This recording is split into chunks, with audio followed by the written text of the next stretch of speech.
देवाधिदेव 1008 मूल नायक श्री शंभवनाथ भगवान की जय।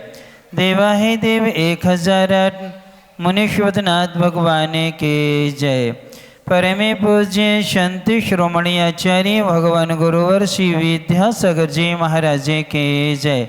परम पूज्य नवाचार्य समय सागर जी महाराज की जय। परम पूज्य मुनिवर श्री अजित सागर जी महाराज की जय। पूज्य मनीषी निराग सागर जी महाराज की जय। नाइदी में 3 कम 9 करोड़ महामुनिराजों की जय का अवसर करेंगे सभी लोग।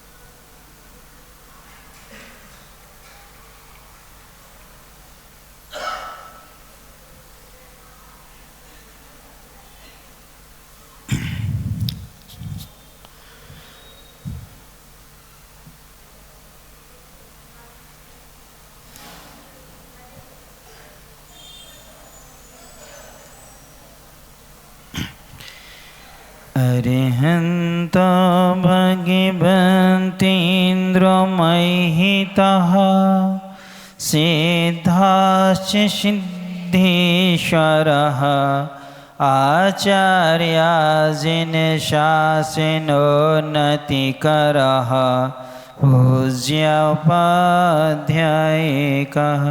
श्री सिद्धान्ति सुपाटिकामुनिवरा रत्नत्रयाराधिकाः पंचैते परमेष्ठिनः प्रतिदिनं कुर्वन्तु ते मङ्गलम्। श्रीमन्नमृसुरसुरेन्द्रिमुकुट प्रद्योतरत्नप्रभा भास्वदेपादिनखेन्देवः प्रवचनां बोधिन्दवः स्थायिनः ये सर्वे जिनसिद्धसूरिनोगितास्ते पाठकः साधवः स्तुत्या योगिजनैश्च पञ्चगुरवः कुर्वन्तु मे मङ्गलम्। यहाँ अपन लोग मंगलाष्टक में संपूर्ण स्तुतियों का सार और संपूर्ण जिन्हीं बिंबों का स्मरण करते हुए मंगल की कामना की है। तो यहाँ पहले और दूसरे छंद में पंच परमेष्ठियों के स्मरण किया था। तीसरे छंद में धर्म जिन आगम जिन चैत और जिन आलय को क्या किया है, स्मरण किया था। चौथे नंबर का जो काव्य है, इस काव्य में 63 सलाका महापुरुषों से मंगल की क्या की है, कामना की है। 24 तीर्थंकर, 12 चक्रवर्ती, 9 बलभद्र, 9 नारायण और 9 प्रति नारायण। इस प्रकार से इनसे भी मंगल की कामना की है, क्योंकि इनमें से 24 तीर्थंकर, कुछ चक्रवर्ती, कुछ बलभद्र कहाँ गए हैं, मोक्ष गए हैं। बाकी नारायण और प्रति नारायण इन नियम से अगले भवों में मुनि बन के कहाँ जाएंगे, मोक्ष जाएंगे। इसलिए उनसे मंगल की कामना है, क्योंकि जब हम प्रथमान्य के अनुसार 63 सलाका महापुरुषों के जीवन चरित्र पर श्रद्धान करते हैं, तो उससे हमें सम्यक ज्ञान की प्राप्ति होती है, रत्नात्रय का लाभ होता है और समाधि की साधना मिलती है। फिर इसके बाद में आज्ञा विचय नाम का धर्म ध्यान होता है। अपाय विचय और विपाक विचय नाम का भी क्या होता है, धर्म ध्यान होता है। किसको पढ़ने से? 63 सलाका महापुरुषों का जीवन चरित्र पढ़ने से।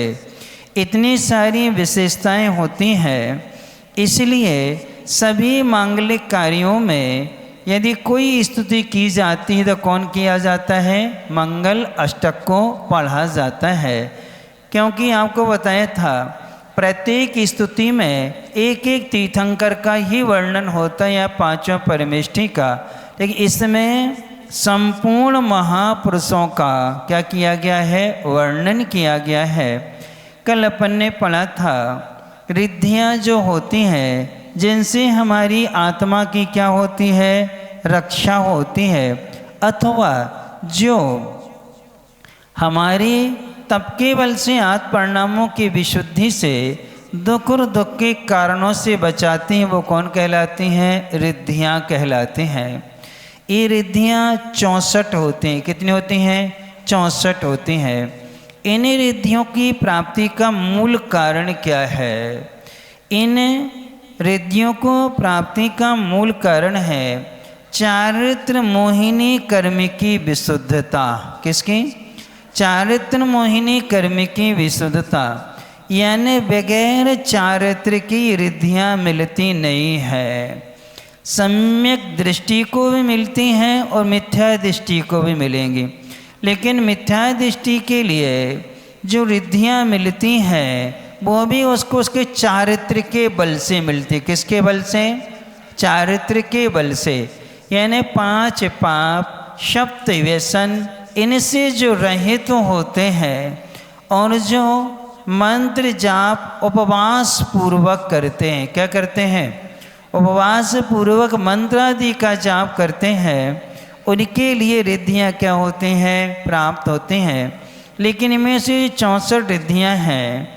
इन रिद्धियों में कुछ रिद्धियाँ ऐसी हैं जो हमें इस भाव में भी मिल सकती हैं और साथ में कुछ रिद्धियाँ देव गति में स्वभाव से मिलती हैं। कौन से में?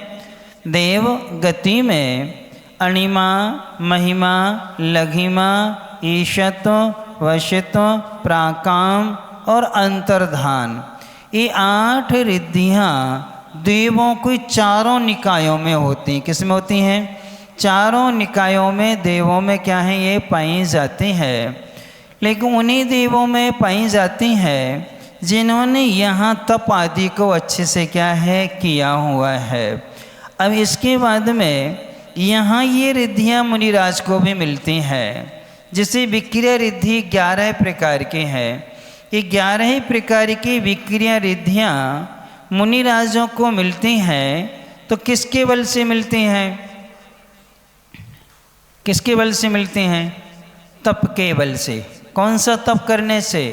बहिरंग की अंतरंग दोनों तपों को करने से। किनसे?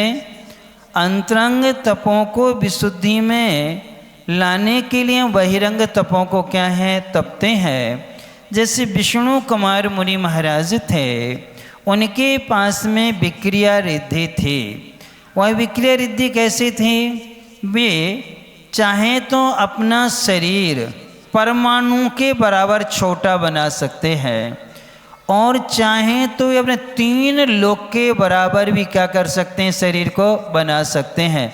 लघु यानी अणिमा नाम की भी रिद्धि है और महिमा यानी बड़े नाम की भी क्या है? रिद्धि है। उससे वो इतना हल्का बना सकती है अपने शरीर को कि कोई ऐसा फूंके तो उड़ जाए, और इतना भारी बना सकते हैं कि उनके लिए देव लोग भी नहीं उठा सकते। कौन? जैसे देव में सौधर्मेंद्र में जम्बू द्वीप को डमरू की तरह लेके बजा सकता है, लेकिन महिमा रिद्धिधारी मुनिराज बैठ जाएं और वो संकल्प कर लें तो सौधर्मेंद्र पूरी ताकत लगा लेगा, तब भी उनको क्या नहीं कर सकता? उठा नहीं सकता है। तो ये रिद्धियाँ ब्रह्मेश जो है चारित्र मोहिनी 5 महाव्रतों के साथ में मासोवास करने से, ऋषि परित्याग आदि करने से क्या होती हैं? प्राप्त होती हैं। बुद्धि रिद्धि जो थी वो 18 प्रकार की है। कोष्ठ बुद्धि है, बीज बुद्धि आदि हैं। ये 18 जो रिद्धियाँ होती हैं बुद्धि रिद्धि, ये 18 प्रकार की बुद्धि रिद्धियाँ ज्ञान वर्ण कर्म के प्रकृष्ट छौसम से, लेकिन ज्ञान वर्ण के प्रकृष्ट छौसम के साथ साथ में किसका छौसम होना चाहिए? चारित्र मोहिनी का। किसका होना चाहिए? चारित्र मोहिनी का। यानी ये मुनिराज ऐसे ऐसे बीज बुद्धि आदि रिद्धि होती हैं, एक बीजाक्षर बोलेंगे और सारे द्वादशांग का क्या कर लेंगे? पाठ कर लेते हैं। जैसे कोष्ठ बुद्धि है, एक अपन कोठे में 10-15 प्रकार के अनाज रख दें तो वो अनाज सुरक्षित रखे रहते हैं, कभी एक दूसरे में मिलते नहीं हैं। ऐसे ही वो चारों नियोगों के ग्रंथों को कंठस्थ कर लेते हैं, लेकिन एक नियोग का विषय दूसरे में नहीं जाता, दूसरे का विषय तीसरे में नहीं जाता है। अर्थात जिस समय जिसकी आवश्यकता उसका क्या करते हैं? वो कथन कर लिया करते हैं। ये बुद्धि रिद्धि है ज्ञान वर्ण कर्म का छयोत्सम, और साथ साथ में चारित्र मोहिनी कर्म के छौसम से क्या होती हैं? प्राप्त होती हैं। इनमें से केवल ज्ञान नाम की जो रिद्धि है वो ज्ञान वर्ण कर्म के क्षय से मिलती। किससे मिलती है? ज्ञान वर्ण कर्म के क्षय से प्राप्त होती है। अब कई बच्चों को याद नहीं होता, बहुत से लोग क्या करते हैं? शिकायत करते याद नहीं होता। 2 कारण है कि याद न होने के। एक तो लौकिक शिक्षा का जो विषय है वो याद होता है, धार्मिक विषय याद नहीं होता। कई लोगों के लिए धार्मिक विषय सब याद होते हैं, लेकिन स्कूल का या कॉलेज का बिल्कुल भी याद नहीं होता है। तो क्या कारण है कि हमें स्कूल का, कॉलेज आदि का पूरा विषय याद होता है, धर्म का हमें याद नहीं होता है? उसका मूल कारण दिया है राजवार्तिक में। आपने ये तो बड़े लोगों से झूठ बोला होगा। किससे? बड़े लोगों से क्या हुआ होगा? झूठ बोला होगा। दूसरा कारण दिया है अपन से जो बड़े हैं उनकी निंदा की होगी। क्या की होगी? यानी कि जो अपन से बड़े होते हैं उन गुणवानों की जब निंदा आदि करते हैं तब हमारे ज्ञान पर ऐसा आवरण आ जाता है कि हमें जो आत्मकल्याण में साधक है वो ज्ञान बिल्कुल याद नहीं होगा, और जो कोई काम का नहीं है वो हमें क्या होता है? याद हो जाता है। तो ये 2 कारणों से होता है। और जिनको दोनों विषय याद नहीं होते हैं उन्होंने किन्हीं न किसी के स्वाध्याय में विघ्न डाला होगा, या फिर शास्त्र आदि को छिपाया होगा, शास्त्र की विनय नहीं की होगी, शास्त्र सभा में बैठ कर के भोजन पान आदि किया होगा। 4 प्रकार की भी कथाएं धर्म सभा में बैठ कर के करने से ऐसा ज्ञान वर्ण कर्म का बंध होता है कि हमें ना धार्मिक विषय याद होता है और ना लौकिक विषय याद होता है। शिवभूति नाम के महाराज के विषय में आपने सुना होगा कि वह मुनि महाराज थे। कौन थे? 12 साल में मुनि महाराज जी को नमोकार मंत्र याद नहीं हुआ। वैराग्य तो था उनको, मुनि थे, अर्धा भावलिंगी थे, सब कुछ था, लेकिन क्या याद नहीं होता था? नमोकार मंत्र याद नहीं होता था। उनके गुरु ने उनके लिए 8 अक्षर का मंत्र बता दिया। कितने अक्षर का? माँ तुस और माँ रुस, इतना सा मंत्र दे दिया कि राग मत करो और द्वेष मत करो। इतना मंत्र दिया, वो भी भूल गए।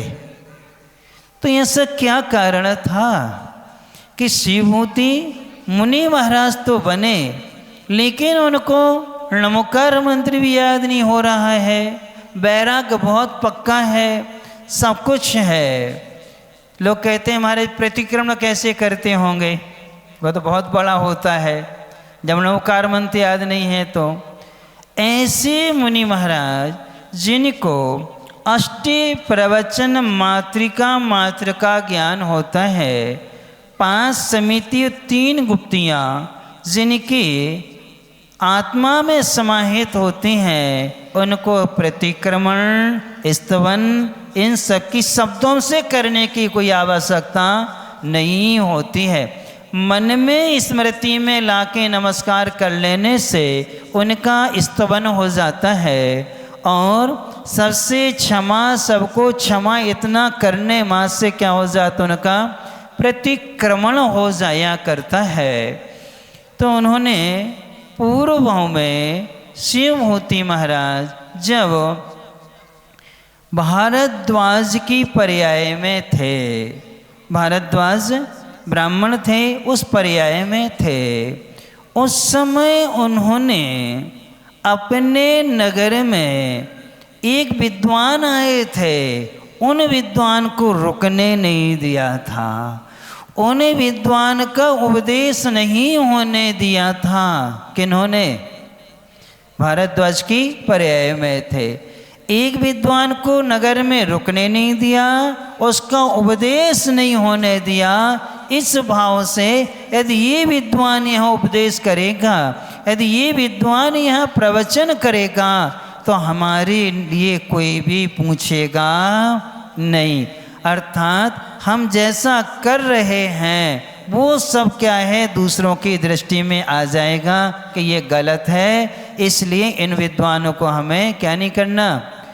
इतना करके प्रयास करके उस विद्वान को नगर से निकलवा दिया, लेकिन राजा जो था उस विद्वान से प्रभावित हो गया था। कौन?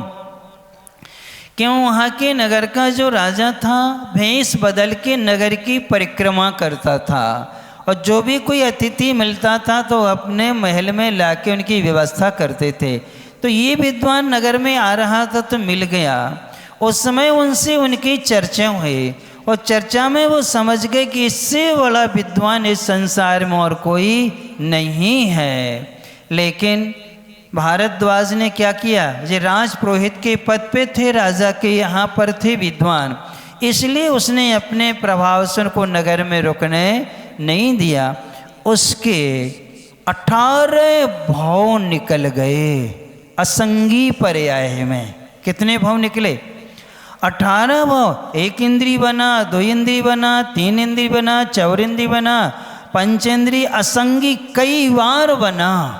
और जब ऐसे करते करते कर्म को काटता रहा, काटते काटते जब अंतिम अवस्था आई, संगी पंचेंद्रिय त्रियंच बना, और त्रियंच बन करके वन में बैठे हुए एक मुनि महाराज से नमोकार मंत्र का पाठ सुना, और ये चला गया।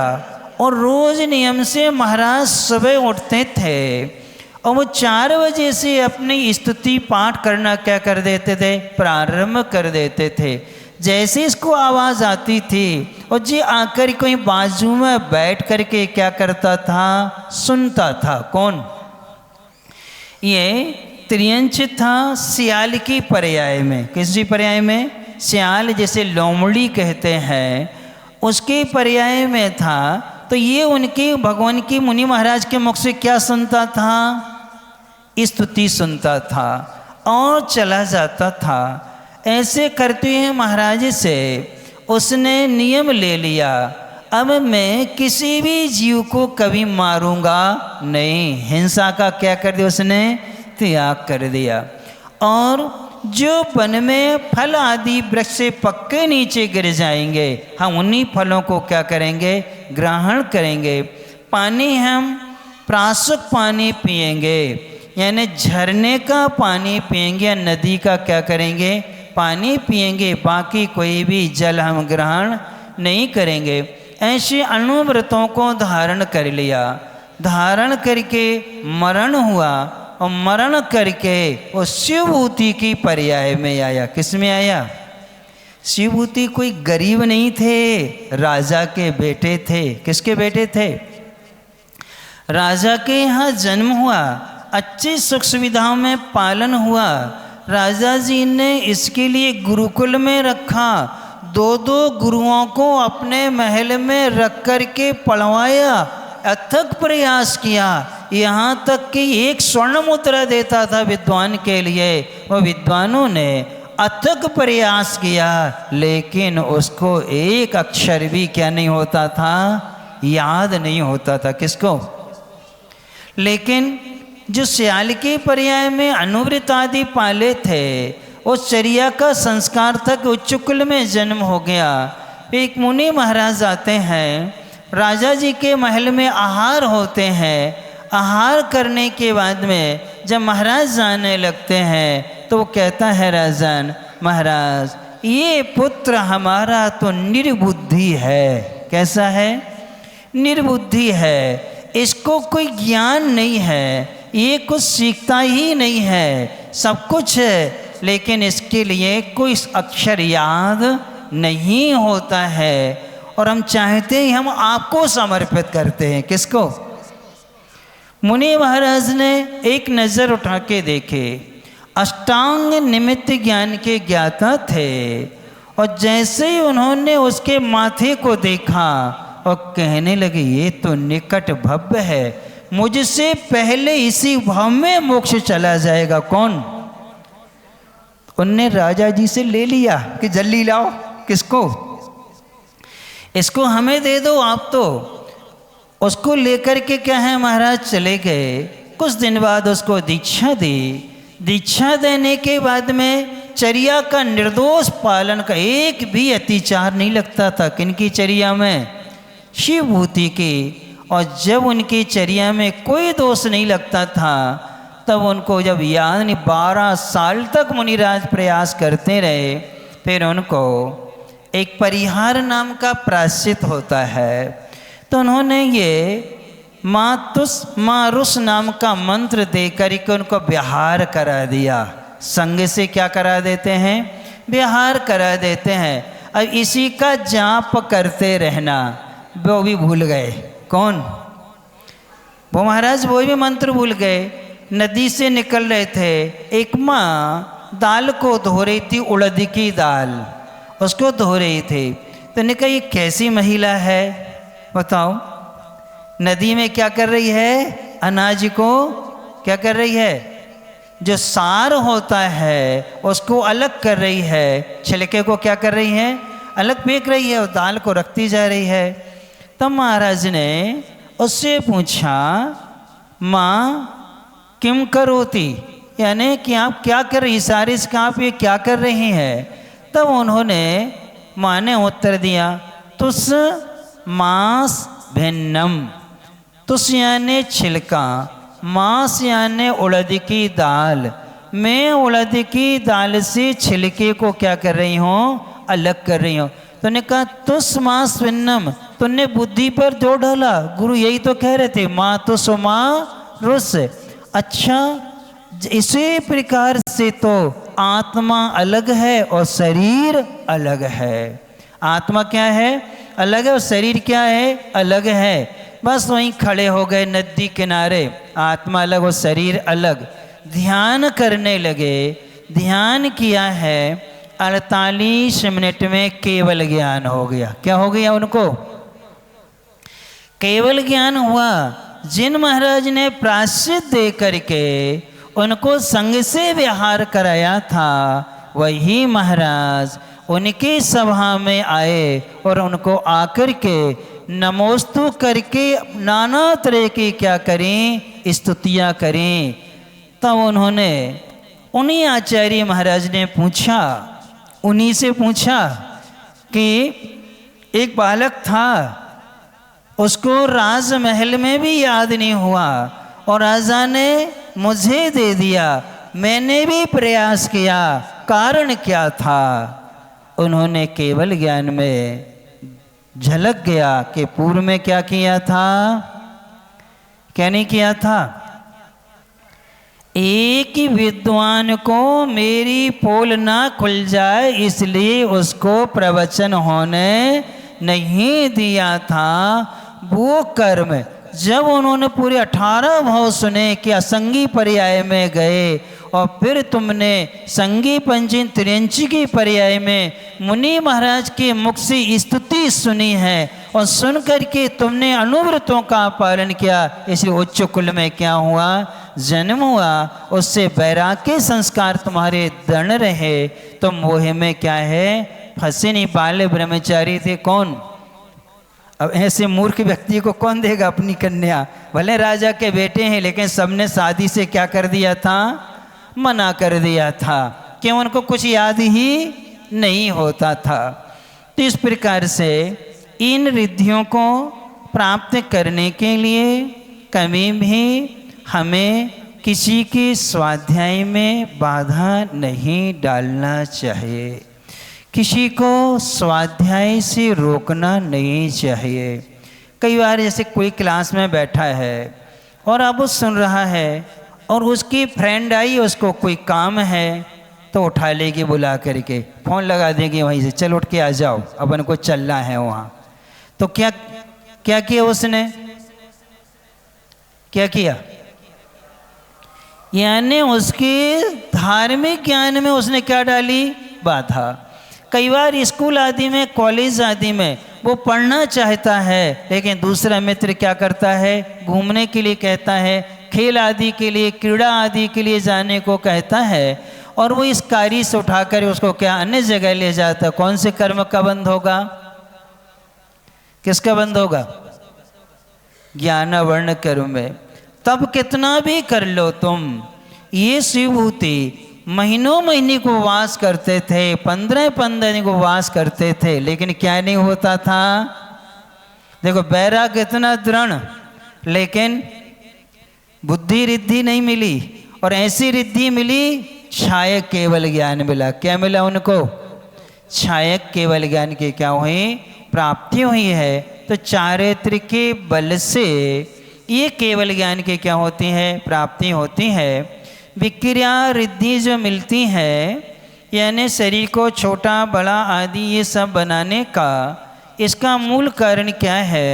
इसका मूल कारण दिया है, जो मुनि महाराज पूर्व भाव में अपने मुनिचर्या का पालन करते हुए जो कृत्य कर्म बतलाया गया है, चारों संधि कालों में नियम से स्वाध्याय करते हैं। किसमें? प्रातः, मध्याह्न, अपराह्न और अर्धरात्रि में। और इनका स्वाध्याय जो होता है भक्ति पाठ पूर्वक होता है। कैसा होता है? भक्ति पाठ पूर्वक होता है, श्रुत भक्ति आचार्य भक्ति पूर्वक। जो मुनि महाराज निर्दोष चर्या पालन करते हैं, स्वाध्याय करते हैं और स्वाध्याय से किसी का अहित नहीं करते हैं, उन महाराज को अगले भाव में मुनि बनने पर विक्रिया रिद्धि मिलती। कौन सी रिद्धि मिलती है? विक्रिया रिद्धि मिलती है, जो किनके पास में थी? विष्णु कुमार नाम के महाराज ने। उनको ये रिद्धि कैसे मिली? पूर्व में वो मुनि थे, उस समय उन्होंने संधि कालों में स्वाध्याय किया और अपने स्वाध्याय से किसी का अहित नहीं होने दिया। आगम का जैसा कथन है वैसा ही सबके सामने क्या है, उन्होंने रखा हुआ है। तो निर्दोष स्वाध्याय करने से और कराने से एक विक्रिया नाम की क्या मिलती है? रिद्धि मिला करती है। विक्रिया के बाद में होती क्रिया रिद्धि। 9 प्रकार की जो क्रिया रिद्धि होती है, ये क्रिया रिद्धि जो है कैसे मिलती है? 5 समिति का निर्दोष पालन करने से। कौन कौन सी? ईर्ष्या, भाषा, ऐषणा, आदान निक्षेपण और प्रतिष्ठापन। ये 5 समितियां हैं। 4 हाथ जमीन देख करके चलना ईर्ष्या, हित मित प्रिय वचन बोलना, कभी हंसी मजाक नहीं करना, कभी अपने हाथों से ऐसे सारे नहीं करना जो लोगों के लिए अच्छे प्रतीत ना हो।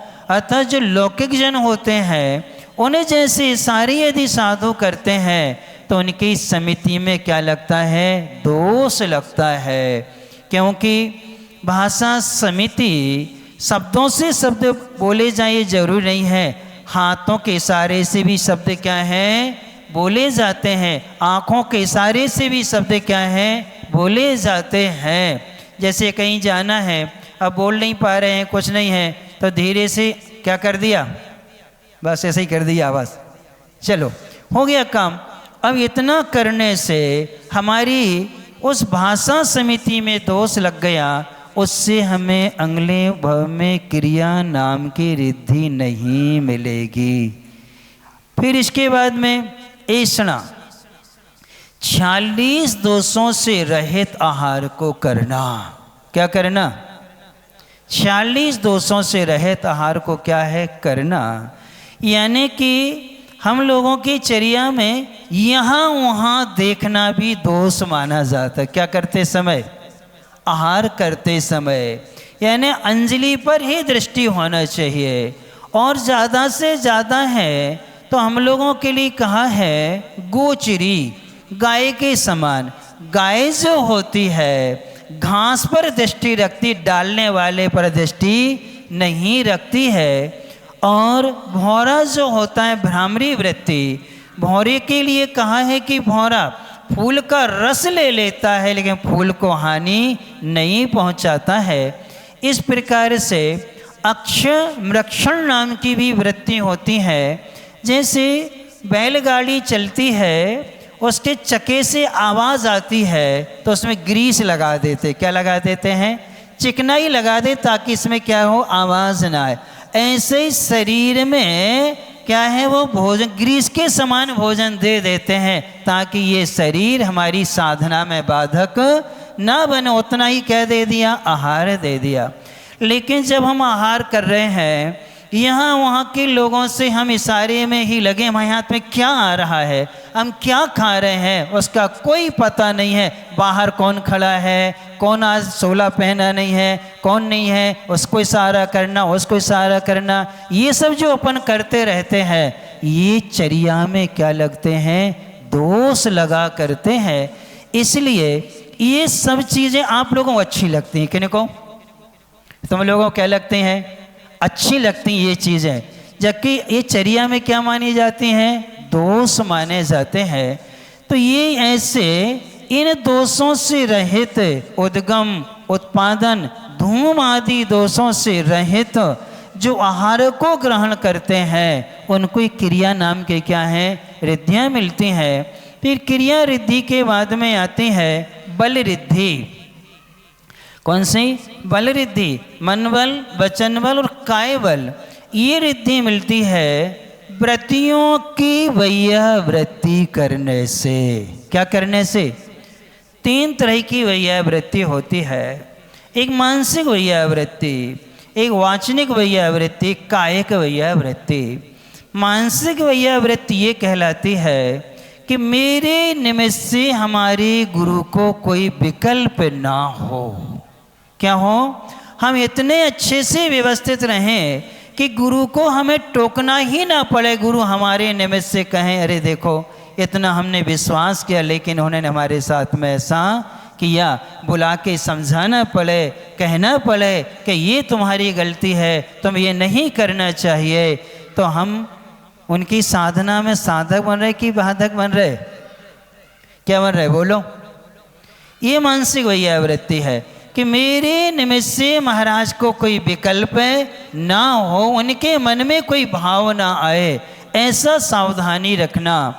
वचन ऐसे होते हैं वाचनिक वैया वृत्ति, इतने अच्छे और इतने कम वचन बोलना, बस महाराज आए, नमोस्तु किया, स्वास्थ्य का पूछा और समय है तो महाराज मैं अपने जीवन को व्यवस्थित करना चाहता हूँ, मैं घर गृहस्थी में तो रहता हूँ, इतने जल्दी तो नहीं छूटेगा, लेकिन हम घर में रह करके अपने व्रतों का कैसे पालन करें, हम कैसे अपनी चर्या बनाएं जिससे हमें कम से कम पाप का बंध हो, इतना निवेदन करना। ये वाचनिक वैया वृत्ति है। कौन सी वैया वृत्ति है? नहीं तो गए महाराज चुटकुला सुनाओ, महाराज कोई कविता सुना दो, महाराज कोई मुक्तक सुना दो, महाराज कोई भजन सुना दो। उन्हीं में आपका क्या लगता है? यहाँ वहाँ की बातें करेंगे तो वो अच्छे हैं, और जहाँ स्वाध्याय की बात आई तो क्या हो जाते हैं? ये वाचनिक वैयावृत्ति नहीं है। वाचनिक वैयावृत्ति ये है कि आप गए हैं और महाराज हैं तो उतना निवेदन करना कि हम अपना जीवन कैसे व्यवस्थित करें, कम से कम पाप का बंद हो, हमें ऐसा आप क्या बता दें, उपाय बताएं। ये उनकी वाचनिक वैयावृत्ति है। फिर उनके शरीर की वैयावृत्ति, उनको कोई तकलीफ है, बैठे बैठे थक भी जाते हैं, चलने में थकते हैं, सिर दर्द है, आहार आदि हुआ है, उपवास आदि है, अंतराय है। यदि उनको कोई तकलीफ है, उस तकलीफ को क्या करना, दूर करना।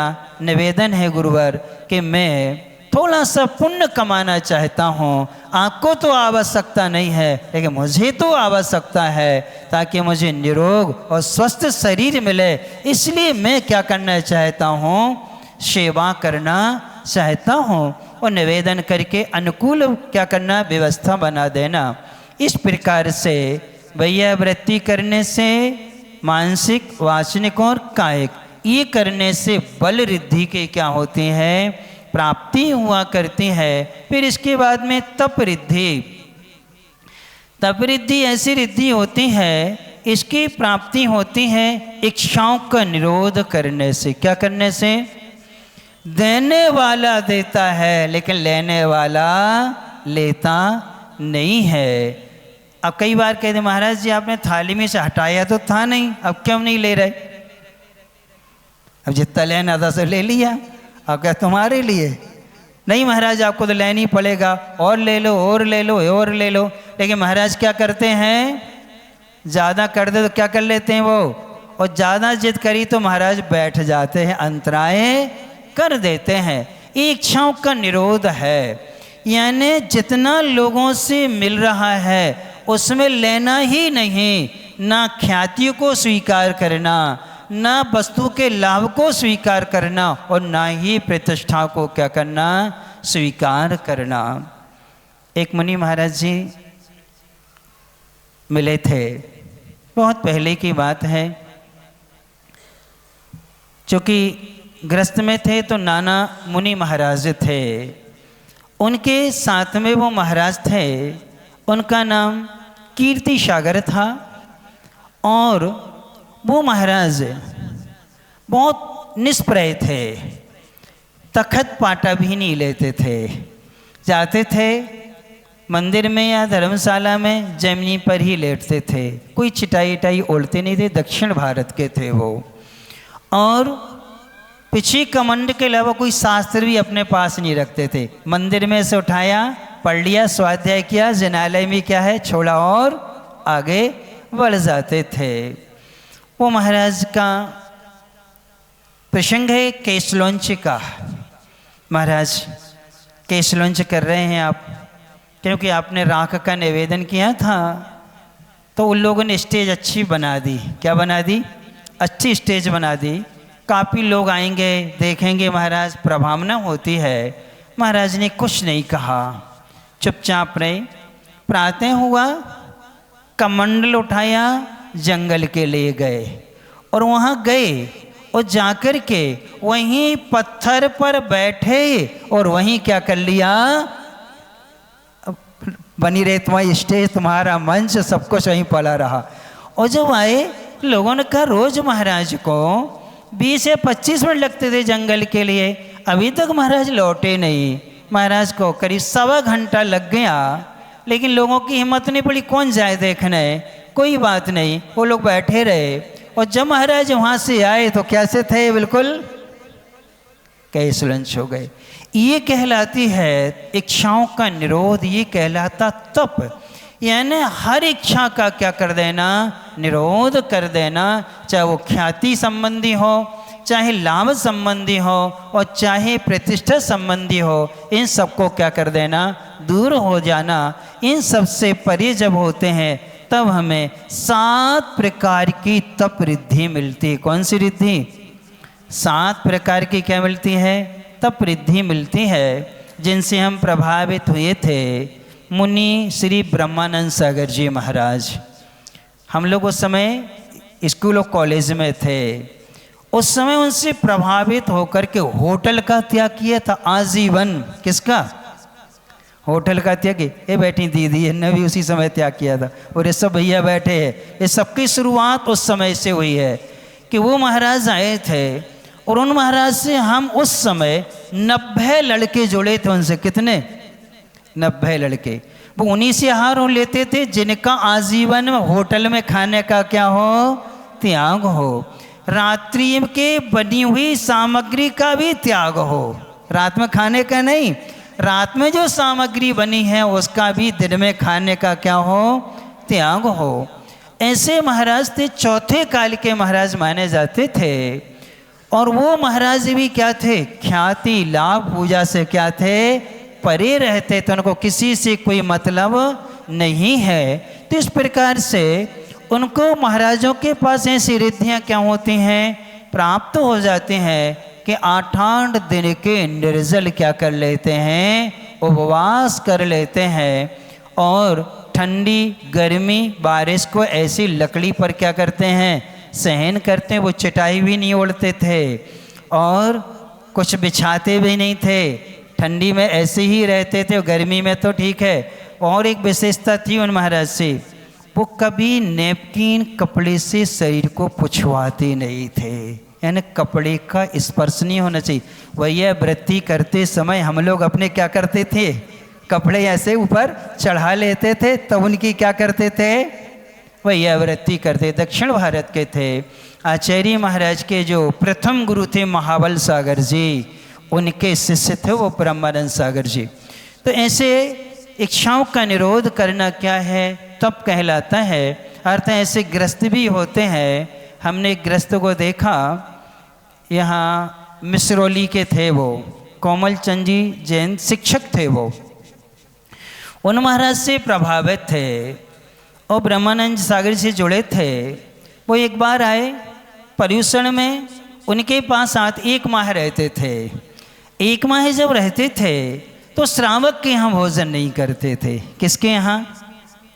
एक टीन है जो तेल का टीन आता है ना, वो टीन उनके साथ था। उसमें उनका एक स्टोव था। क्या था? स्टोव था।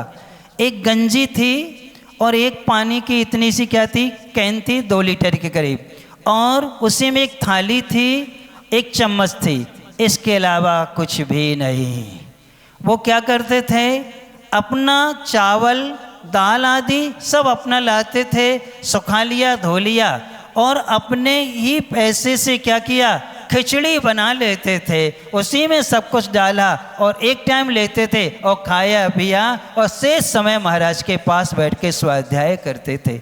शिक्षक होने के बाद, रिटायर्ड होने के बाद हेडमास्टर थे वो, इतना निष्प्रय थे, अपना घर आदि सब अपने बेटों के नाम कर दिया था।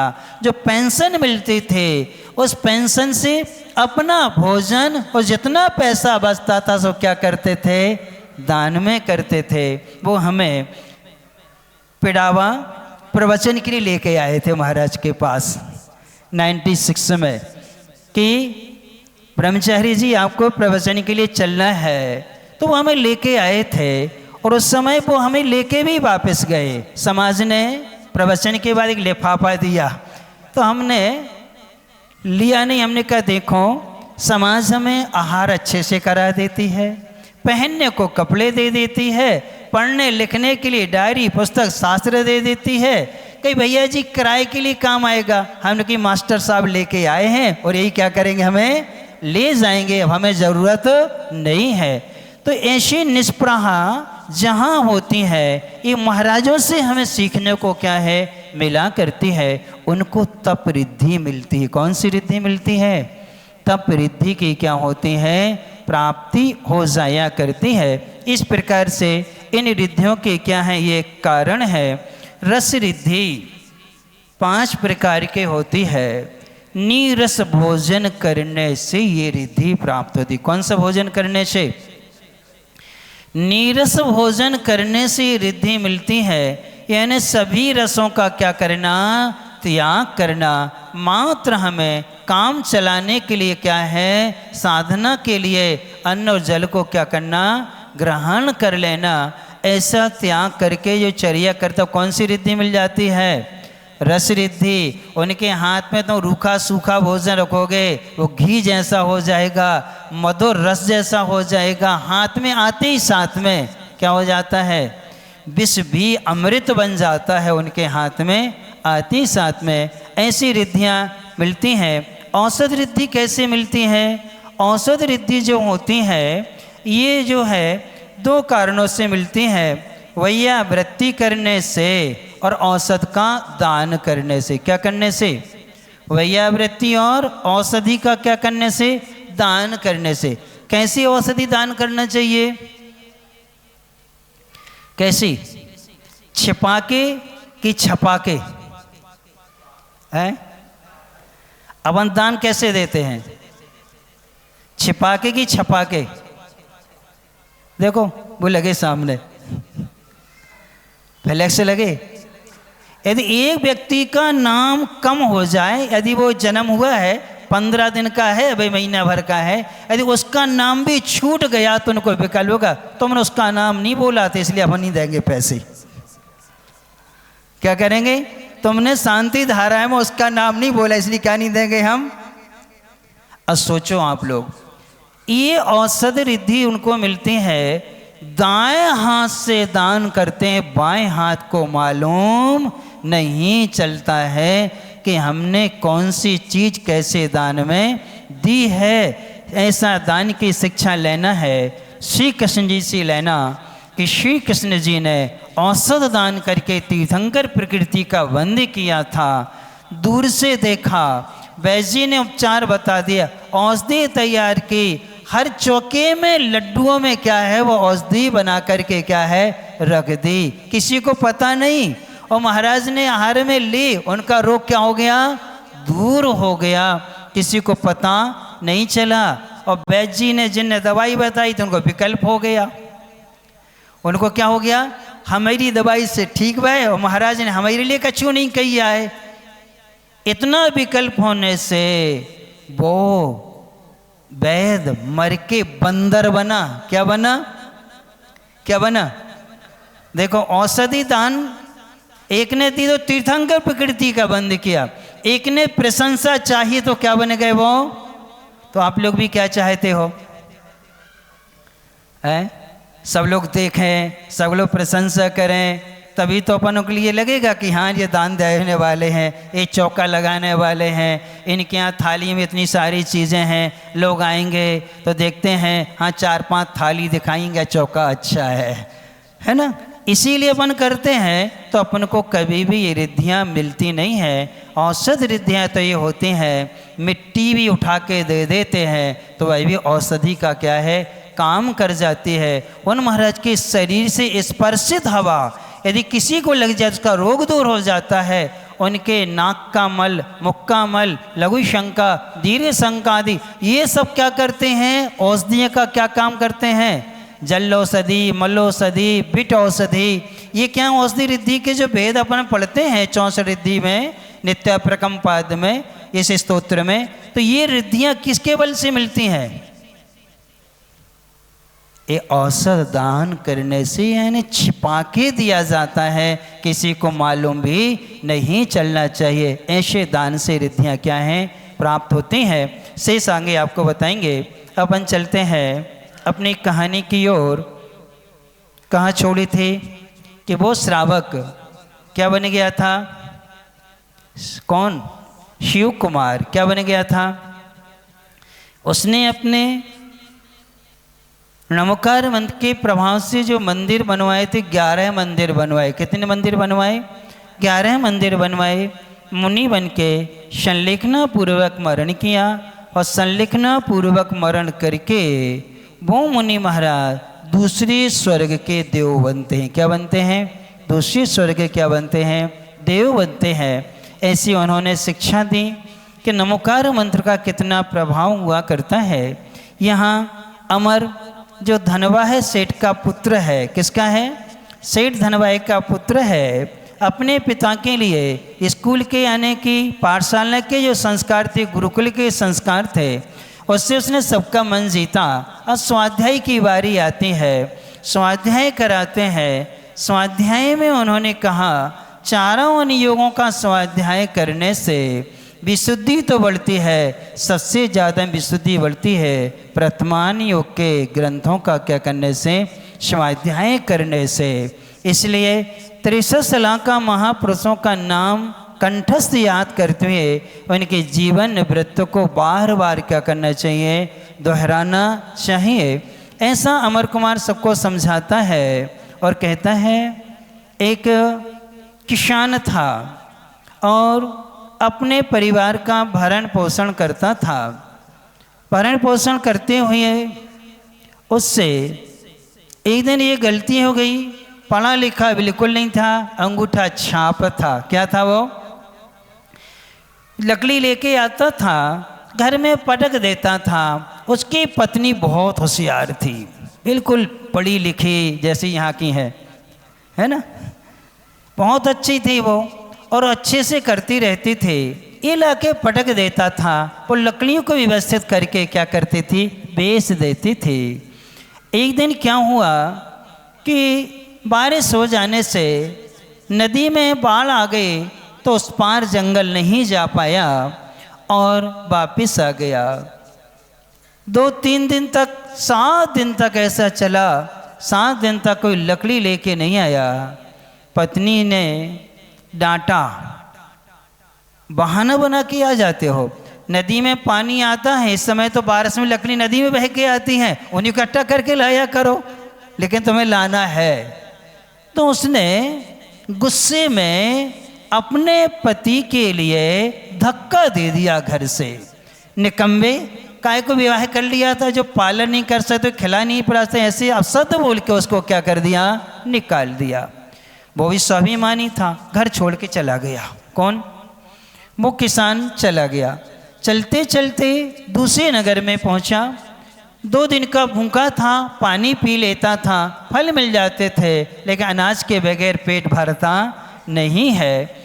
ऐसा उसने सोचा क्या करे। और दूसरे गांव में पहुंचा, अनजान था। एक सेठ जी के यहाँ निवेदन किया कि सेठ जी मुझे काम पर रख लीजिए। सेठ जी ने कहा क्या काम करोगे? तुम जो कछु करो सब कुछ करेंगे, जो कुछ आप कहोगे हम सब कुछ करेंगे, सिर्फ हमसे लिखते नहीं बनता, हम धंधा पानी नहीं कर सकते, हम पढ़े लिखे नहीं है। तनख्वाह क्या लोगे? भरपेट भोजन। क्या चाहिए? तनख्वाह क्या लोगे? भरपेट भोजन दे देना, एक बार भोजन दे देना सेठ जी, बस और कुछ नहीं चाहिए, सोने को जगह और एक बार भोजन दे देना। सेठ जी ने रख लिया। अच्छा आदमी मिला और ने सेठानी से कहा देखो ये अपने यहाँ आया है, इसके लिए काम पे रख लिया। वो जंगल जाता था, लकड़ी लाता था, कई बार चंदन की लकड़ी ले आता, उसको पहचान नहीं थी, सागवान की लकड़ी लेके आता था। सेठ जी इसमें बहुत कुशल थे, चंदन की लकड़ी और सागवान की लकड़ी ये दोनों बचा लेते थे, शेष का उपयोग ऐसा करते थे। ऐसा करते करते वो संपन्न होते जा रहे थे। उसको भोजन में क्या मिलता था, पत्नी से कह दिया था एक मटकी है, उसमें दलिया डाल देना, पानी डाल देना, नमक की डलडी डाल देना और साथ में गुड़ की एक ढेली, यानी इतना गुड़ रख देना, बस, इसके अलावा कुछ नहीं। क्या मिलना? दलिया और गुड़, इसके अलावा कुछ नहीं। वो आता था, नहाया धोया, लकड़ी पटकी और अपनी मटकी देखी, उसको क्या किया, लिया और अपना खाए पिए पानी पिया और सोता था आराम से। कौन? और उसके अनुकंपा से सेठ जी बहुत धनवान हो गए। इतने धनवान हो गए कि चंदन की लकड़ी बहुत महंगी बिकती है। अच्छा हुआ दीपावली का अवसर आया और दीपावली के अवसर पर सेठानी ने बहुत अच्छे अच्छे पकवान आदि क्या हैं बनाए। और जब बनाए तो सेठानी को दया आ गई कि देखो त्यौहार का दिन है, अब इसको ये दलिया अलिया खिलाना अच्छा नहीं है, इसको अच्छा भोजन करा देना चाहिए। इसी की कृपा से इतना बड़ा है, तो उसको अच्छे पकवान खिला दिए। किसको? अब उसने भी अपने जीवन में पहली बार खाए थे क्या पकवान, और सेठ जी के यहाँ के पकवान। आपके यहाँ तो बनते ही नहीं है, आप लोग तो सिर्फ 3 चीज़ों से बस महाराज का पेट भरा देते हो, दाल रोटी और ज़्यादा भाई तो क्या बना दी, खाकरे बना दिए, और ज़्यादा भाई तो क्या बना दी, कच्ची बाटी बना दी। बस इतने से क्या हो जाएगा, महाराज का काम हो जाएगा। ठीक है, अब उसने जो बहुत सारी चीज़ें खाए और उस दिन उसने क्या किया, नींद नहीं खुली उसकी। क्या नहीं खुली, नींद नहीं खुली, उठा ही नहीं, आराम से क्या रहा, सोता रहा। सेठ जी गए, क्यों आज काम पर नहीं जाना क्या, उठे नहीं, कहते नींद आ रही। सेठ जी ने कहा आज तक कभी व्यक्ति बोला नहीं, आज तो क्या कह रहा है, और फिर जगाया, पानी डाल दिया उसके ऊपर, उठो बैठो चलो काम पर जाओ, नहीं जाने त्योहार है सोएंगे। अरे सेठ जी को और बड़ा आश्चर्य हुआ कि आज तक ये कभी बोला नहीं, साल भर हो गई और आज तो जी ऐसे कर रहा है। पता किया कारण क्या है, शेष कहानी डैश डैश डैश आगे मालूम चलेगा। ये अमर वहाँ इस धर्म सभा को, अपने पिताओं प्रजनों को अपने गुरु से सीख के आया है। वो देना है कि मैंने गुरुकुल में रह करके अपने गुरु से क्या सीखा है और हमारा कैसा जीवन होना चाहिए, ये शिक्षा वो आगे अपन को जानने को मिलेगी। ऐसे ही आपको हमने कहा था इस पुराण में बहुत सारी कहानियाँ तुमको मिलेंगी। यहाँ सुंदरी कहानी सुनाएगी, यहाँ अमर सुनाएगा, उनके मित्र सुनाएंगे, उनको गुरु सुनाएंगे, ये सब आपको आगे सुनने को मिलेगा। आज के नियम का पालन कौन कौन ने किया, चोरी तो करी होगी जेब में हाथ डाल के है? अच्छा, पुरुष वर्ग में से 2 लोगों ने, बाकी 3 लोग बस। अच्छा, जेब में हाथ नहीं डाला था, स्वयं को दूसरे के। जिनने पालन किया है उन सब के लिए आशीर्वाद, जिनने नहीं किया अब कल के लिए नियम चाहिए कि नहीं, पालन करोगे कि नहीं, अच्छे से करोगे कि ऐसे ही बेमन से, बेमन से। बहुत सरल नियम दे देते चलो, है ना, इतना सरल नियम है कि कल आपको रुपये और पैसे हाथ से नहीं छीना। क्या नहीं करना, रुपये और पैसे, सिक्का आदि जो होते हैं पैसे और रुपया हाथ से नहीं छीना। क्या नहीं करना, हाथ से छूना नहीं है। बस आप पालन करके देखो, हम लोग तो जीवन भर के लिए पालन करते हैं, तुम एक दिन के लिए सिर्फ क्या नहीं करना, रुपए और पैसे नहीं छीना, बगैर उसके आप कैसे काम चलाते हो कल आप देखना। क्या नहीं करना, हाँ अब दूसरे करें कोई मतलब, जितने लोग बैठे नियम ले लेके हम अपने हाथ से रुपए भी नहीं छीएंगे और पैसे नहीं छीएंगे, बाकी लोग जाने वो अपना काम करें। ठीक है, काउसर करो, प्रार्थना करो, तब आपको मालूम चलेगा कि मोक्ष मार्ग कितना कठिन है, कि कैसे मोक्ष मार्ग में चला जाता है। ओम काउसर कर लें, भगवान से प्रार्थना करें कि कल का नियम अच्छे से पालन हो, धन में हमारी स्पृहा कम हो।